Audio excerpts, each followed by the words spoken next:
High, আমরা সকাল সকাল রেডি হয়ে গেছি ট্রেকিংয়ের জন্য। তো প্রথম আমরা যাব গণেশ টপ থেকে আমরা পঞ্চতরণীতে যাব। তো আমি একটু স্টাইল দিয়ে ছবি তুললাম। আর এটা হচ্ছে শীষনাগ থেকে বেরিয়ে জাস্ট তার রাস্তার ভিউ, এই রকম একটা রাস্তা। এই রাস্তা দিয়ে আমাদের হেঁটে যেতে হবে। কি ভয়ানক রাস্তা দেখো একবার, মানে এতটাই ভয়ানক রাস্তা। আর ভিউ তো অসাধারণ ভিউ, তবুও জীবন হাতে নিয়ে আমাদের উঠতে হচ্ছে।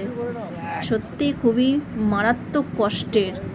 তো আজকের দিনটা খুবই কষ্টের, কারণ আমরা গণেশ টপে উঠব, সব অনেক হাই উঁচুতে, যেখানে বাবা তার গণেশকে রেখে গেছিলো সাক্ষী হিসাবে।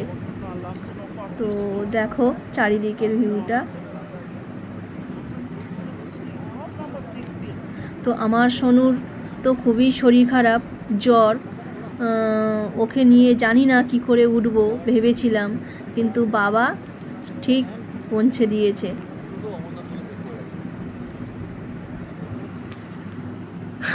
এই একটু জাস্ট চারপাশের ভিউ একটু দেখে নাও। তো পুরোটাই আমরা ভিডিও করতে পারিনি, কারণ এখানে আমাদের ফোনটা সুইচ অফ হয়ে গেছিলো। যতটুকু পেরেছি ততটুকু করেছি। আশেপাশের ভিউ। এটা হচ্ছে গণেশ টপ, এটা গণেশ টপে আমরা কিছু ছবি তুলেছিলাম।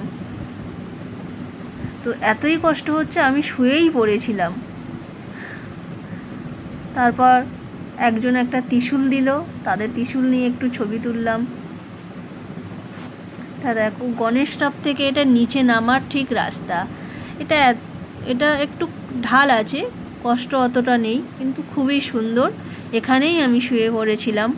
তো খুব কষ্ট হচ্ছিল, আমার হাজব্যান্ডেরও খুব কষ্ট হচ্ছিল, যেহেতু অনেক হাই উঁচুতে নিঃশ্বাসের প্রবলেম হচ্ছিল।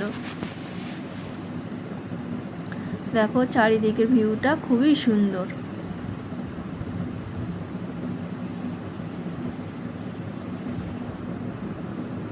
সত্যি অমরনাথ যাত্রা খুবই কষ্টকর। দেখো আমার হাজব্যান্ডের মুখটার দিকে তাকিয়ে দেখো, খুবই কষ্ট হচ্ছে ওর। এটা ওই জায়গাটা থেকে আমরা জাস্ট নিচে নামছি। তো খুবই সুন্দর জায়গা।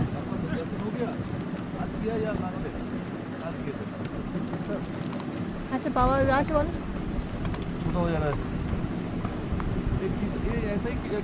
कितना तो जाना है।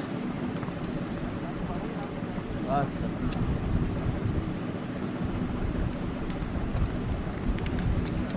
हाँ এই সময় একটু কষ্টটা কম ছিল, যেহেতু নামতে হচ্ছিল।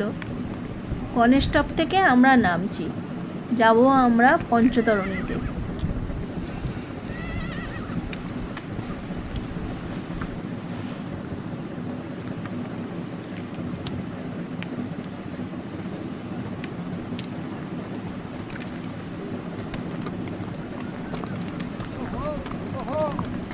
হয়তো ভিডিওটা অনেক লং হয়ে যাচ্ছে, আরও যদি আমরা কিছু ছবি তুলতাম বা ভিডিও করতাম তাহলে আরও লং হয়ে যেত।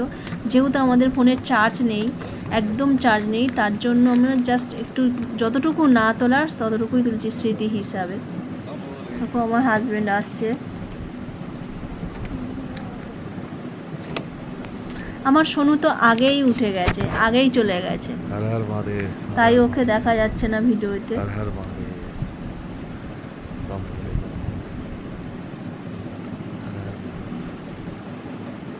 এটা একটা ফুড ম্যাসাজ ফ্রিতে, তো আমরা সবাই ফুড ম্যাসাজ করছি। তো দেখো এখানকার ওই লোকগুলো না কেউ জল নিয়ে ওঠেনি, জানো ওখানে 1 লিটার জলের বোতলের দাম 100 টাকা। সবে আমরা কিনলাম, তা ওখানে ফুড ম্যাসাজ করতে গিয়ে আমাদের জলটা পুরোটাই শেষ করে দিল। তো যাই হোক, খেয়েছে, এটা একটা পুণ্যের ব্যাপার। তো অবশ্যই জল নিয়ে যাওয়া অবশ্যই উচিত, সবার হাতে জল থাকা অবশ্যই উচিত।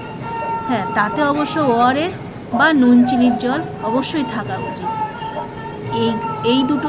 এইভাবে জল নিয়ে উঠলে কষ্ট কম হয়, শুধু 1 ঢোক করে জল খেতে হবে।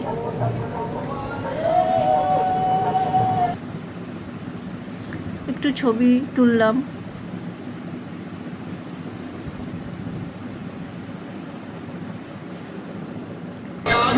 এটা একটা ওই পঞ্চতরণী কাছে একটা ল্যান্ডমার্ক।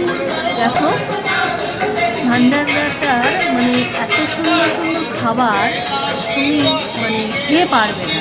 তো দেখো কত রকমের খাবারের আয়োজন। আমি তো ভালো করে তুলতেই পারিনি, কারণ অনেক উঁচুতেই ছিল, আমার হাতেই যাচ্ছে না। আমি আমার হাজব্যান্ডকে বললাম একটু ভিডিওটা করো, ও করলোই না। এতই ওর শরীরটা অসুস্থ লাগছে, ও করলোই না। আর কিছু তো খেতেই চাইছিল। আমি জানো তো এখানে ভেজ বিরিয়ানি খেয়েছিলাম। তো এত সুন্দর করেছিল ভেজ বিরিয়ানিটা, খুবই সুন্দর। এখানে আমি অনেক কিছু খেয়েছি, ফল খেয়েছি, ভেজ বিরিয়ানি খেয়েছি, মোমো খেয়েছি, ফলের রস খেয়েছি, কেক খেয়েছি। দেখো কত রকমের প্যাটিস, কেক সবই আছে, মানে সবই কিন্তু ফ্রি, কোনোটাই টাকা দিতে লাগবে না। খুব সুন্দর সুন্দর খাবার, খাবার কোয়ালিটি খুবই সুন্দর। দেখো সত্যি মানে অসাধারণ। যারা এই আমাদেরকে এই যাত্রীদের খেতে দিচ্ছে তারা তো পণ্য করছেই, তো তারাও কষ্ট করছে, সত্যি খুবই ভালো। এদের মধ্যে কিন্তু কোনো কষ্ট নেই, জানো তো। এরা নেচে নেচে গান করে করে এরা খাবার দিচ্ছে। তো এরপরেই আমরা জাস্ট এখান থেকে আর বেশি দূর বাকি নেই, ওখানে গিয়ে পঞ্চতরণীতে গিয়ে নাইট স্টে করবো। পরের দিনে আরও 6 কিলোমিটার হেঁটে বাবাকে দর্শন করব। তো ওই পঞ্চতরণীর টেন্ডেটা ভিডিও আমরা দিতে পারিনি, কারণ আমাদের ফোনটা সুইচটা হয়ে গেছে। তো ওখানে তো ফোন কারেন্ট নেই, চার্জ দিতেও পারিনি। তো দেখো কেমন মাথা নেড়ে নেড়ে নেচে নেচে ওরা খাবার দিচ্ছে।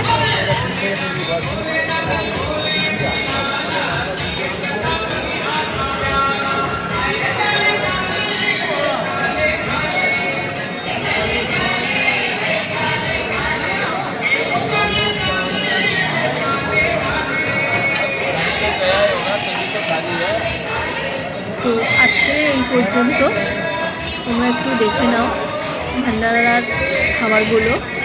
তো আজকের এই পর্যন্ত, আবার নেক্সট দিনের ভিডিও দেখতে হবে, আপনাদের সামনে তুলে ধরবো। এটা ছিল আমাদের ট্রেকিংয়ের পঞ্চম দিন।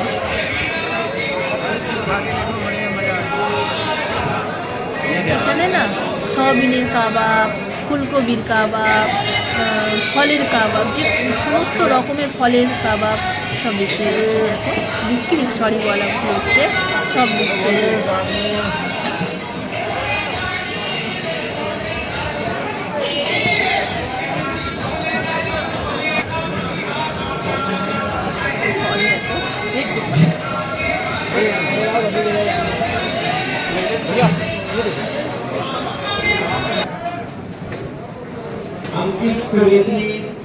आपके साथी कह रहे हैं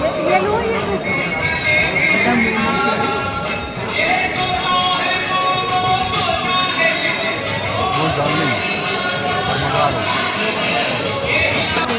যাই হোক, আজ এই পর্যন্ত, আবার নেক্সট ভিডিওতে দেখা হচ্ছে।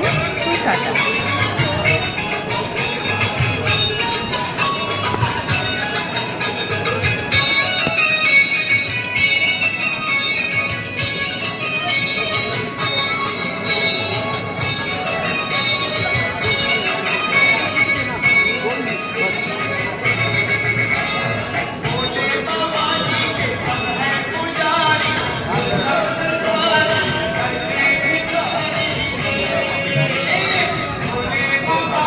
है